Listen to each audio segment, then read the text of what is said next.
Well, married couples and people living with partners are shifting how they handle their finances. Options can include combined accounts, separate accounts, or maybe it's a little bit of both. Yeah, and that little bit of both approach is what some experts called yours, mine, and ours. Allison Gormley tells us what's the deal. It's a good Valentine's Day topic, right?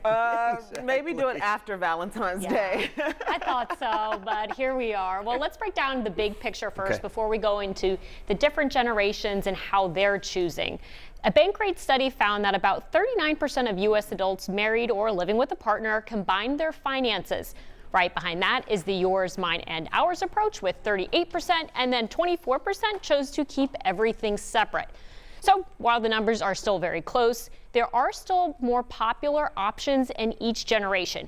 Baby boomers, for example, are most likely to combine their finances. Gen X and millennials are most likely to do yours, mine, and ours. And finally, Gen Z, who is the youngest, are most likely to keep everything separate. So why might people be shifting away from combined finances? People getting married later and they have their own income, they've been living on their own for a while. I think a lot of people crave that sort of independence. And then another theory, kids of divorce remember what happened to mom and dad when they split up, so they want to make sure they always have a safety cushion. Makes sense. We were just talking, I guess I've always been an old soul.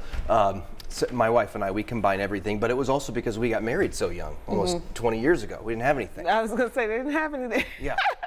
Well, it's interesting how many people like to say like, oh, well, I want to spend money and not have to like be an issue with my spouse, but it's like, how do you hit the same goals if you're constantly keeping track like that? So I don't know. And really quick, we have to look at society because it's only in the last few decades that women did not need a man to be on a bank account. That's true. Right? Yeah. So, or to get a mortgage loan. So women didn't always have the independence that they have now. Yep. So what works best put for it your out there, family too. Just depends. Yeah. All right, Allison, as always. Pretty even now. Thank you very much.